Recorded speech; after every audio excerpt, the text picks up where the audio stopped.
Giờ luôn hả chị nữa thành to vậy. Chỉ mẹ mày lỡ cho check kỹ á mẹ nỉ vô sơn nguyên bản chứ mà chỉ là phần này nhá máy mà cho mà sơn cả xe nếu mà sơn chỉ con đào dơ sơn con đào dơ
mà cái chắc là lỗi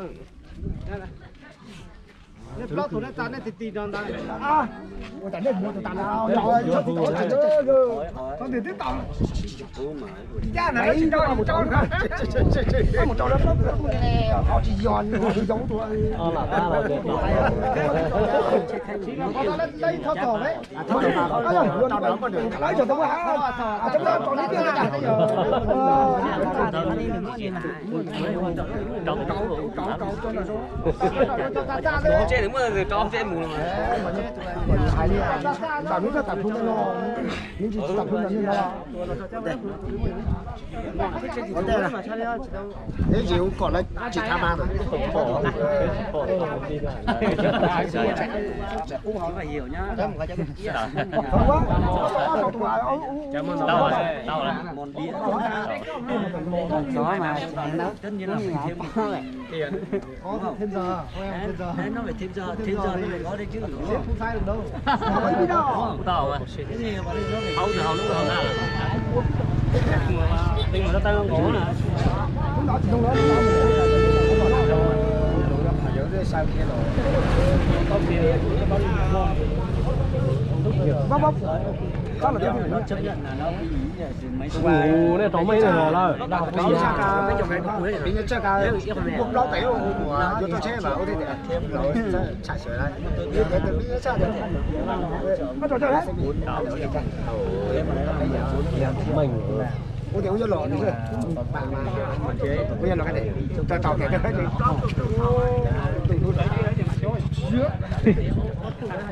你们家啦，你做别做在搞好家，你做那个搞对，你这咱这地搞这在田里到了们家啦。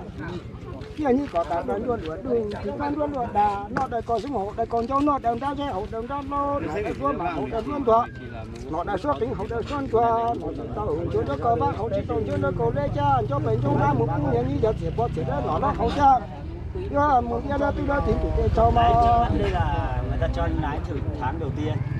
nhà như mình sẽ là nhà như đi cho ta ô cho tuổi đó cho bé cho ra có hộ cha nhà như giờ thôi mình có thể mình sẽ sản chỉ có giờ tại chỗ đi tao có chỉ buồn đó có sinh có giờ tại chỗ đi tao là mình sẽ là nhà như có tại plan luôn đồ thì plan luôn đà nó đã có cho nó đang ra cái hộ đang ra đâu nó đã luôn mà hộ đã luôn thôi nó đã số tính hộ đã luôn thôi cho nó có bác hộ chỉ tao cho nó có lấy cha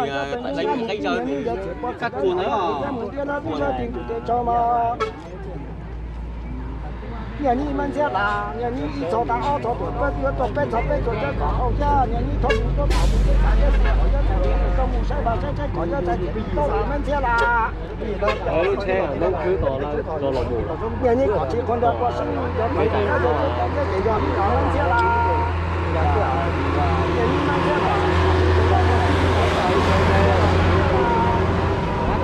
có tám tháng còn có đồ thì con nó có đồ có số đồ đè nó đè rồi nó nó để xem có mà không có đi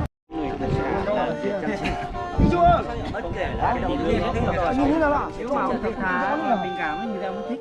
Nhưng mà cứ làm ẩu cái là thôi. Nhưng là tôi mấy ngày nữa anh Nó dài khoảng nó dài bao nhiêu cái mét này là chị?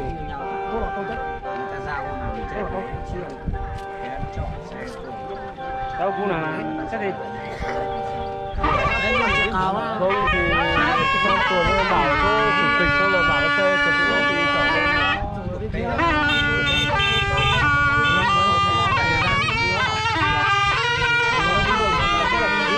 Phải sang tuần nữa thứ hai nữa.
Nó ta cái một tỏi nữa mà các bạn sao mà. nó cho mùa mà nó chỉ má nó hai mùa gió còn gì nó lấy tụ tà má còn nó chưa tay tụ số thôi. Có hại ư. Ủa, nó còn nó dùng mà tôi bảo nó chỉ dùng mà. Ừ, nó dùng mà tôi bảo nó chỉ dùng. Có tụi à.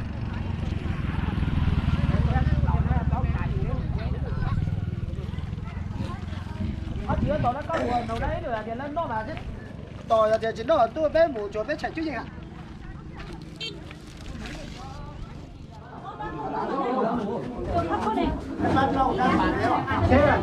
Đi đó hả? Kêu nào à? Đây nó mới cho trách đâu trách nó mới đâu. Sao?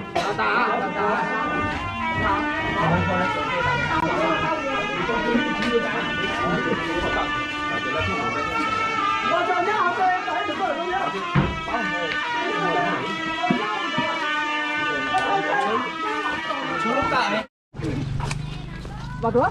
Muốn nó buổi cho cái này rồi.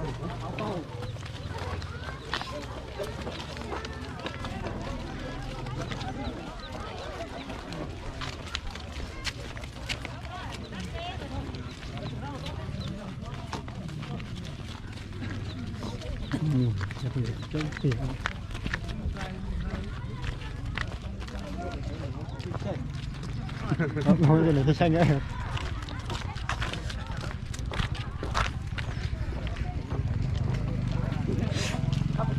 Cho ô bé số có cử cho phải. Lôi rồi như tao rối thôi. Cho nên đi mà ít khứa rồi còn lo khăn nào mà cử Thua cho nên mà ít khứa mà không thua. Là câu trả nào?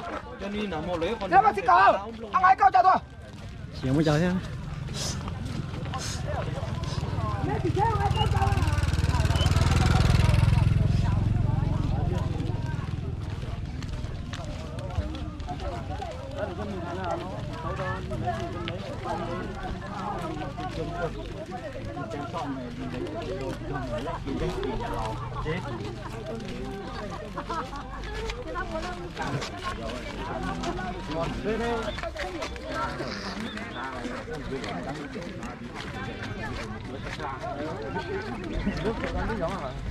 Cháu đó nó lấy chồng trên này.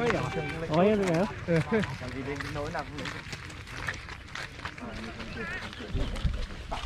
Đấy, đây rồi đây rồi. Ba tuần nữa.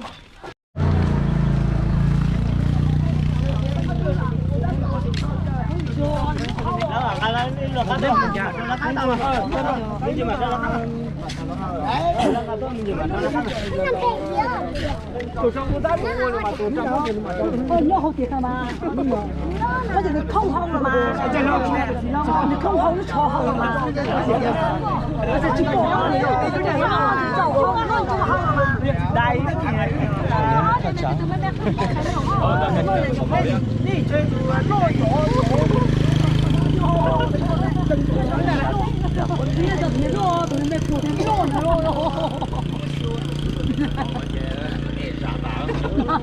lý do nó xa rồi là thay cái tiếng lý Tỏi nữa rồi. Cá rồi cho. để hạ Cho lên cho lên. còn nó trong cái chân câu thôi trong pin này dạ không là mình mẹ ở đây đồ thì đúng rồi chỉ cho con mấy chỉ con câu bao cho con đẹp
Lúc đó mà chỉ được lúc tay. Cái này nó tí nữa Có mấy đồ lúc tay nữa. Mà lúc chỉ đuổi à?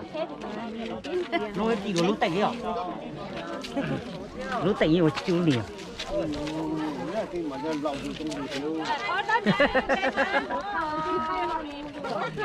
Lúc tay to chú liền. Chú. Lúc tay chú. Mà lúc nào nhận đâu đó? Chú chọn. Cái gì?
Để mà anh bắt đầu không mình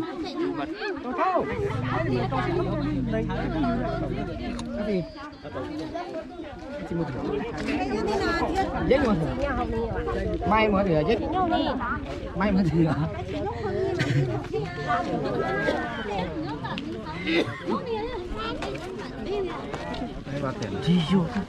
오늘 그 지금 시방 다 하지. 못 째요.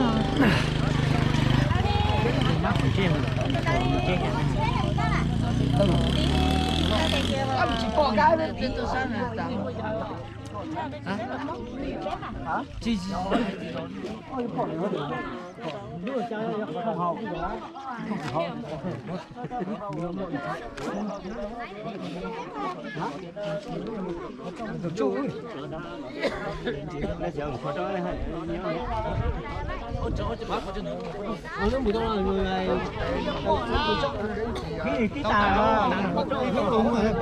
bỏ cái từ đó có nó mỏi trong người ta cái trong đó mà người ta là không cho tao nó mà cái trời cho nó xỉu gì là giờ là có khẩu nên chỉ dùng ấy kia bên đây kêu mà giờ là chúng ta cũng chẳng có từ chúng cháu mình chẳng phải đâu ta mình đang thiếu chào cô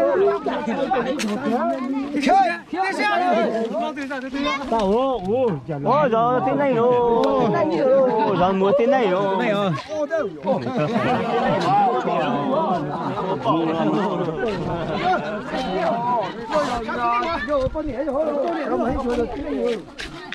bởi vì mình tôi chỉ là nó cái gì đâu nhà cái từ đem để tôi nói dùng tấy tiền đi chuyển để tấy tiền để tấy tiền các lỗi